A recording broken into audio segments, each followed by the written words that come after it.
Hi everybody, I am back to do another part to the video series that I was doing.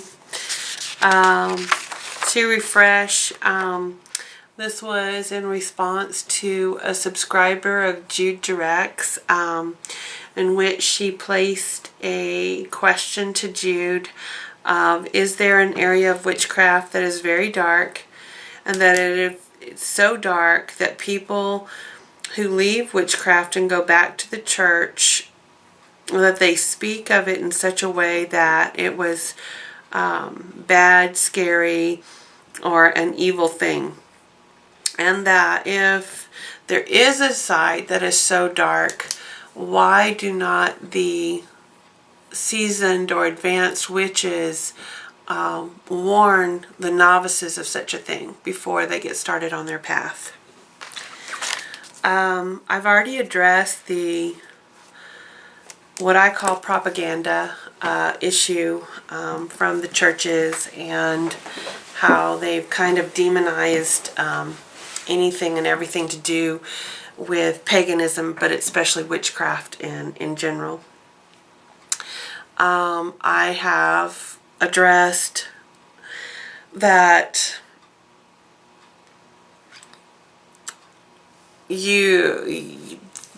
that even things that you don't think of as dark things can become dark if not done properly or done with the proper forethought and preparation.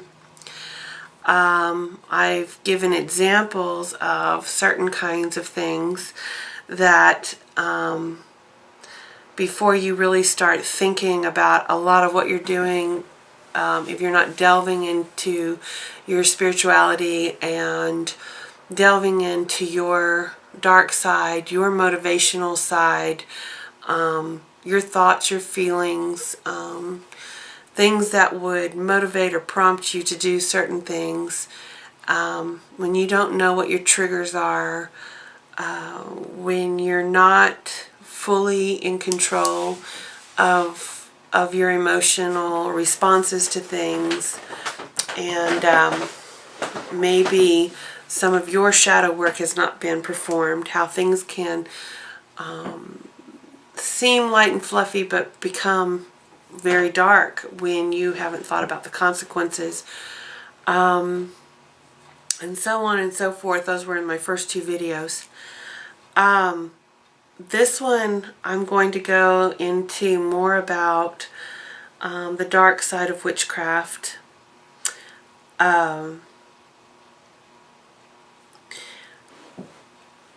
This aspect of the darker side of witchcraft is going to be more about a person's emotions, mental stability, about probing and truly doing your own work, because like I've said before, witchcraft is an active spirituality. It is not for someone who expects to just read it in a book and then be able to perform it. There's a lot of active work that you have to do. If you belong to a coven or to a circle or to a group, sometimes you can have a natural flow of checks and balances, and you can have someone kind of walk you through processes of work that you do, delving into your shadow side, and how you're going to retain focus, control, learn boundaries, learn how to walk the path without having the major repercussions come at you. This isn't a path that has somebody that stands up at a pulpit and tells you everything to do. This is something that you have to delve into. You have to make your own decisions. You have to walk this path. And which direction you go in your path is up to you. No one can stop you. What you delve into, it is your full responsibility, and you're culpable in any action that you do, and you have to take personal responsibility for your actions, the repercussions, and that. The dark side of that comes from those dark places inside yourself. So if you haven't done a lot of your own personal work, the dark things that you create come from within you. Everything starts with a thought, and that means that it's your thought that it starts from. There's also some more esoteric thought on that there is not a single thought that you have thought that is really your own, but something that you're vibrating and you're attracting to yourself. So if you start to see a lot of what people would call evil or dark or disharmony, or things that would scare you or frighten you, you need to stop and consider what in you is vibrating to that frequency that you are attracting that kind of negative energy to you. It's a personal thing. A seasoned witch has done her work, or his work. I keep saying her because I, coming from the female aspect, I'm going to say that a lot. But it doesn't matter whether it's male or female in any of this. This is for as much the male witches as it is for the female witches. It has nothing to do with anything about gender. If you are attracting this kind of thing, that is coming from within you. When we do spell work, we're creating a vibration, we're creating an energy, and we're creating a manipulation of that energy to what we want to see the desired results. If the desired results are negative, evil, scary, that's something that you have created. It is not something that you're just going to haphazardly wander into. Those are things that are coming and emanating from you. And if you haven't cleared part of your dark side, or you have no control over what power you're or generating, what vibration you're putting into your work, that is because you have not done your work. Nothing that comes at you generally is not something that you have generated yourself. In some way, shape, or form, you've created it. And it is upon those reflections of everything that comes up in life that you start to understand that you have to take responsibility for the things that are happening and occurring in your life. Now, should a seasoned witch warn the novice? It's not my responsibility to warn you on your path. I don't know you. I don't know anything about you. I don't know of you. Who am I supposed to tell? Am I supposed to scream it from the mountaintop and say, beware, this is a slippery slope that you are walking on? It's not my place to do that, first of all. Second of all, I'm not on a slippery slope. What am I supposed to be really telling you? And then even if I was to tell you, if you're not ready to hear or understand what I am saying, you're still going to walk straight into that fire. There's nothing that I can do to warn you off of it, because if you haven't done your work and you're not ready to understand that level of the concepts, then you're not there. Because if you think that someone can just hand you a spell, or you can look it up on the internet and you can just perform it, that isn't the way this works. That isn't the way witchcraft works. There's other pathways that use magic and stuff, but since this actual series was done basically on advanced witchcraft, I'm sticking to just witchcraft in general.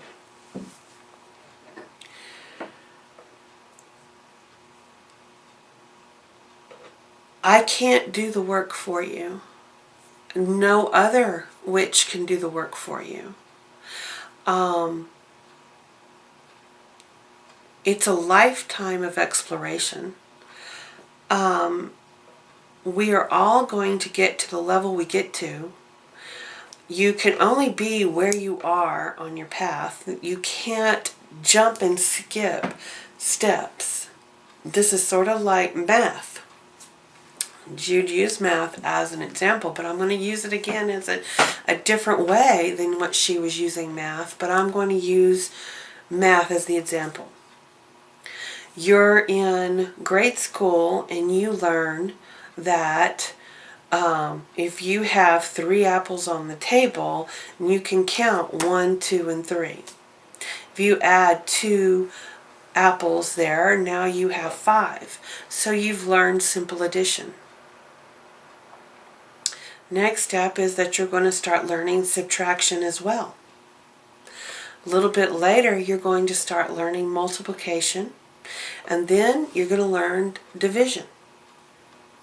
Each step of the way, you've learned a different skill and a different way of getting familiar with the numbers. You can't jump from 1 plus 1 straight into division.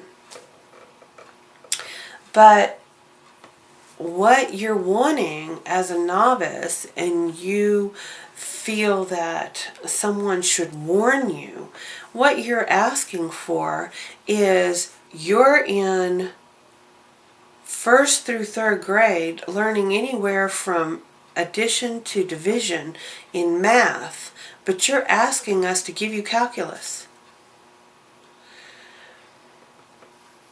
Some people will never be able to get to the calculus level in math because they just can't. Their brain's not going to wrap around all the concepts to get there. That's okay. You don't always need calculus. You don't always need algebra. But you have to do algebra before you can get to calculus. And you've got to do a lot of other steps between when you go into Algebra 1 to when you get to calculus. There are a lot of steps along the way that you have to learn, and if you don't learn them, you're not going to understand it. It's gibberish to you. Does that mean that you can't dabble in something that's above your head? Yes, you can dabble in it, but you can also get burned with it. And I can't stop you from making your own mistakes. No other witch can stop you from making your own mistakes. If you get burned, it is because you're trying to shortcut it, you're trying to jump ahead, you're trying to move beyond a place where you are.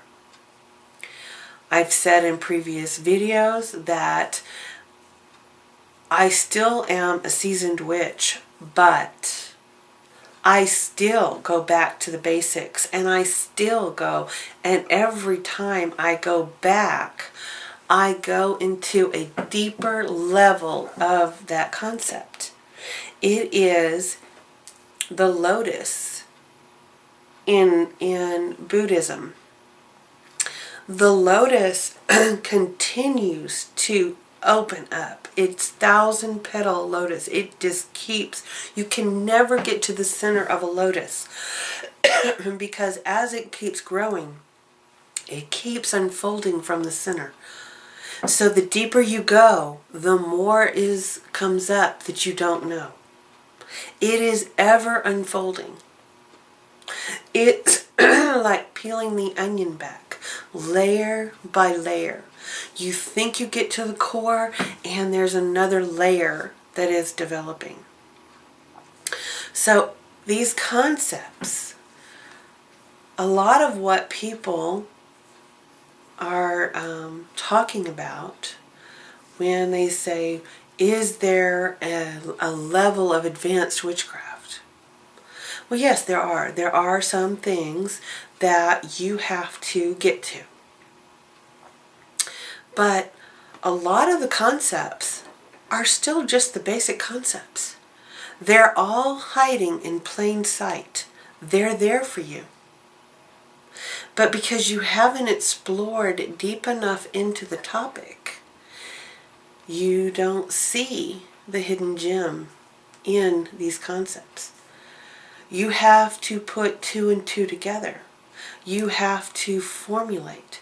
You have to understand human psychology. You have to understand energy workings. You have to understand science. You have to understand mathematics. You have to understand nature as it unfolds in front of you. You have to understand and observe what's going on in the seasons. You have to understand the movement of the stars, the planets, how the solar system reacts to everything.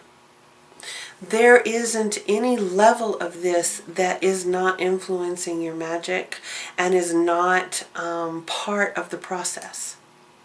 But until you can understand learning to apply different levels, you'll never be in the advanced stage. You may be working with the same principles the advanced witch is working on, except that they understand it at such a deeper level than you understand it that you aren't going to get there by jumping ahead. With each level that you do figure out and you do go into that concept and you get that new aha moment or that new flash of insight into it, you quantum leap into a next level. Sometimes it's subtle, but most of the time it is a huge light bulb that goes off when you understand it. And you know, there's no way for you not to know that you are not delving into the more advanced part of the craft as you get these moments of clarity. But why didn't that clarity come on day one when you read it in beginning Wicca or whatever chosen book you choose to pick up to learn the beginning of your path? Why didn't you learn it then? Because your vibration wasn't ready to understand or handle it then. Why are some novices jump very quickly to even a novice to a crone like overnight? Well, they do it because it's not just the fact that the person just started on their path for a year or two. It's also the sum total of their life experience, their other studies in other religions. All can be applied. You can find jewels of wisdom in every path, every exploration that you do. You can find pieces of the puzzle in science, in mathematics, in the study of nature, the study of animals, the study of human psychology, philosophy. All of these things give you pieces of the puzzle. And that's how one novice may stay a novice for a very long time, while another novice jumps, leaps and bounds over the next person. But because their sum total of their life is still part of the path, even though they weren't officially on the path until, say, the last years or two of their life. But that doesn't discount everything and concept that they came across and learned and were able to apply to the sum total of what they're learning on the path. Those people have their insights very quickly because they have enough experience in the world and enough study of these subjects to make them have those aha moments very quickly. But I can talk till I'm blue in the face about what you should and shouldn't do, just like a parent to a child. Does that mean that that child is always going to listen to the parent? No. If I tell you, don't touch the stove, it's hot, the child, in defiance, eventually will touch the stove. But the minute their hand is burned, they'll pull it off quickly and know that why the rule was in place. But in their little minds, they don't always understand until their hand is burned.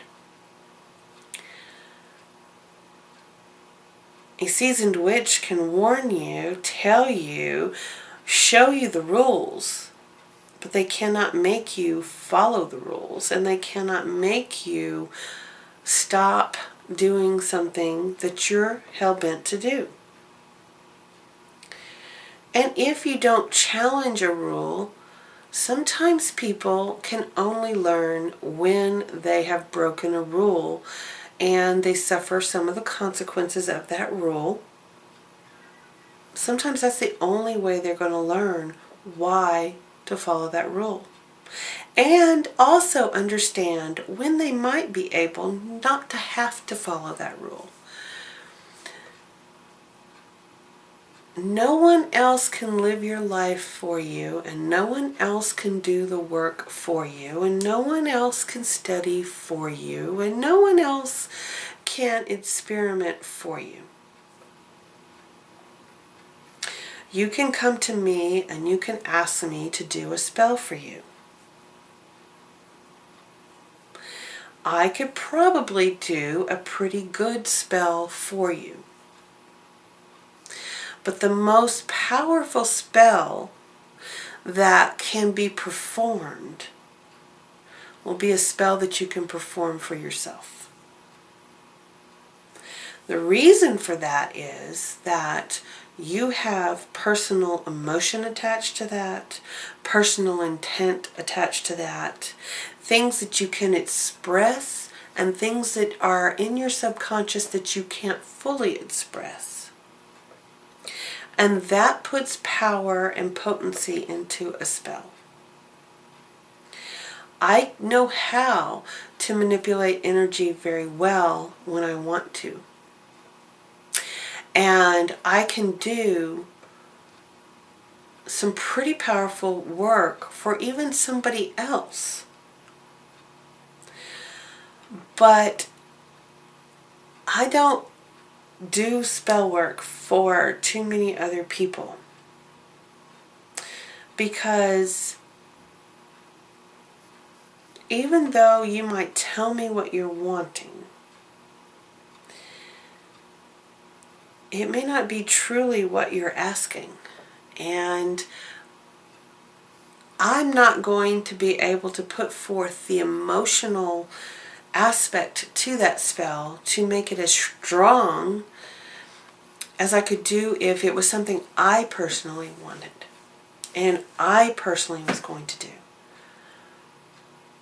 Personal spell work is the strongest spell work, because no one can put forth that kind of energy than the person who has everything to gain or lose by that work.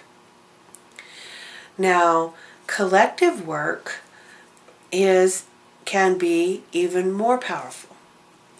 If everyone in your group can control and focus.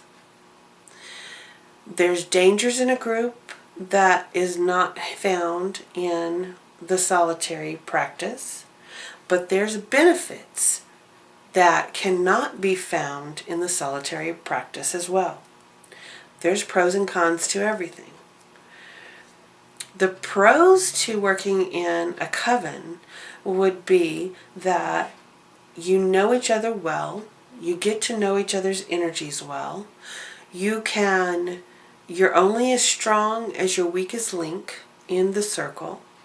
You can shore up your weakest link in that circle because you'll know who that person is, but you can also still feed from their power to put forth spell work, say, for here where I'm from, when we had the big oil spill in the Gulf of Mexico, we gathered on the beaches. Lots of us came. It wasn't just witches, it was all kinds of people, all kinds of energy workers. And we joined together to collectively send our energy out to the Gulf of Mexico to be able to heal. That was a very powerful and moving time. And not only did we do it ourselves in our area, but we also had other people along the Gulf Coast that were also doing it at the same time, simultaneously.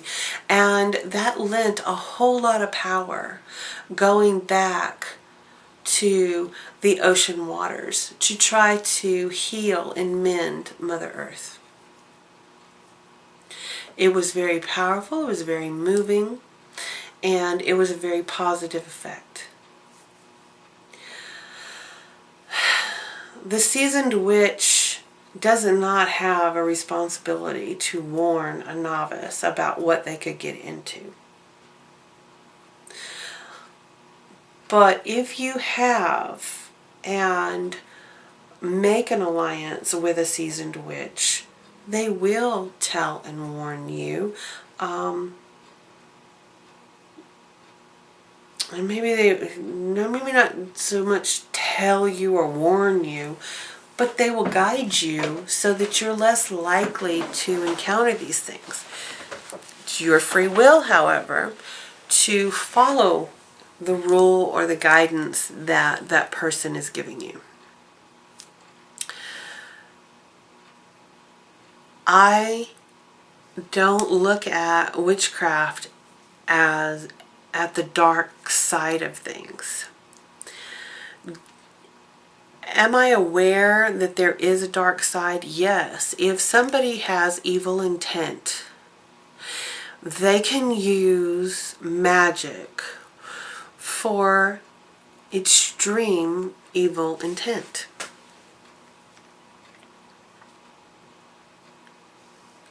It's possible.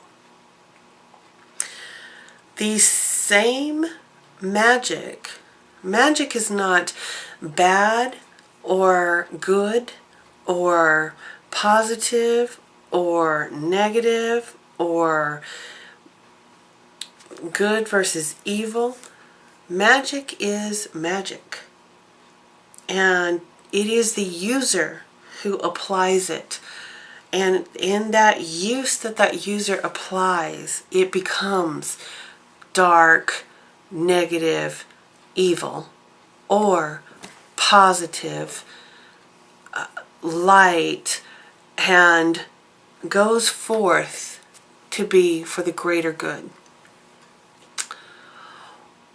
Those aspects come deep within the human heart and deep within the psyche of the human mind.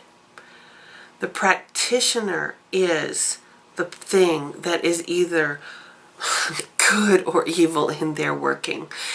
It's which wolf you feed. If you don't know that story, that the story of the two wolves. And you had the good wolf and you had the bad wolf, and it depends on which wolf you're feeding as to which one will be dominant. The one that you're not feeding will have less strength inside you. It is the person. You must work on yourself. If you fear evil, then work on the dark aspects of yourself. Work on control. Work on focus. Work on what good you want to perform. These are the aspects. If you do not want to be dark or evil, you will not be dark or evil. Those are things that are innate in the person.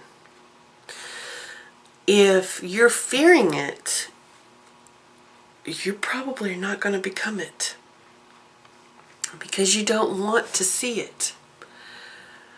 But if you don't recognize what you need to fix within yourself, you will bring out some negative aspects. Because there's not a single person walking this planet that doesn't have a dark side in them. And it just depends on how well they are controlling and working on mending what is broken inside them or what is more negative inside them, and how they focus and control and what they focus on. If you're focusing on the beauty in the world and the beauty of life and the beauty of love, then you will find that things of beauty, life, joy will emanate to you. If you're focusing on dark, negative, drama, gossip,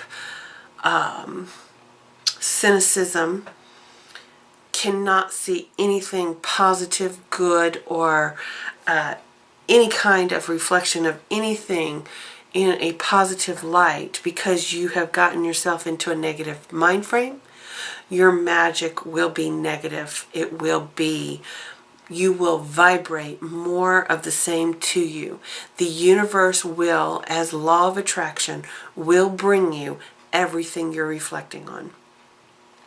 If you want to keep yourself in the light, then you must vibrate the light. You must keep your vibration high. If you go into the low vibrations, then you are going to pick up more negative aspects.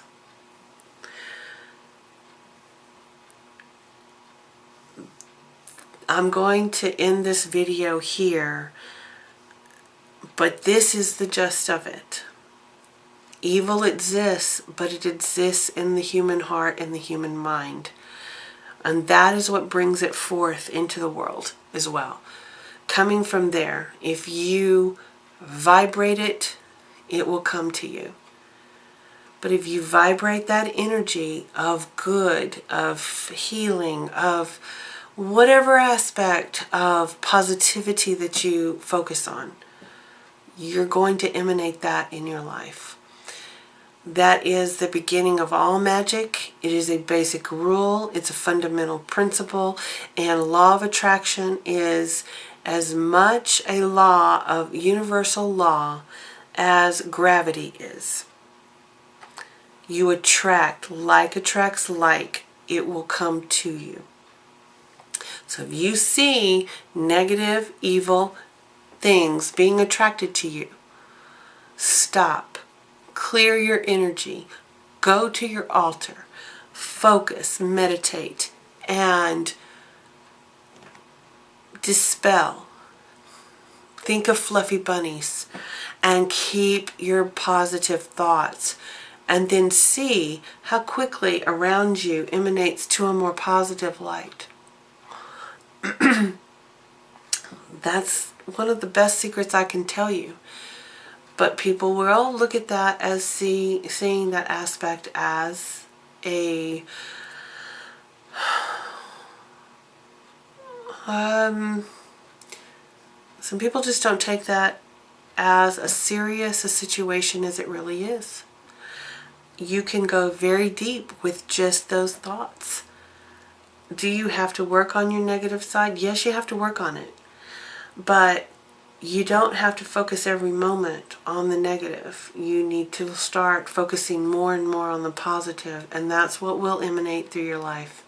So anyone who is radiating negativity or telling you how negative and evil they got into, you need to stop and look at them and see if they're still got those vibrations coming too, because that's what those people are dealing with, and that's what they're going to keep attracting. Even when their negative approach is starting to slander a whole community of witches and pagans in general. And that's what they are doing when they do that. Are they coming from a place of love? Or are they coming from a place of negative? And keep that in mind as you hear people talk. If they're not preaching love, then maybe you need to not be around them. Because I don't have to fix the rest of the world. I just need to fix myself. And as I fix myself, I gather more and more positive people in my life. And I gather more and more positive things in my life. Everything is not perfect, but I'm not perfect. But everything is getting better. Year after year, everything is getting better. The more I focus on myself and fixing that, the more positivity comes in. And that is the most important aspect that you learn as a witch, as to deal with your dark side, mend it, make peace with it, and then control what emotion and what thought processes you allow to run rampant through your mind.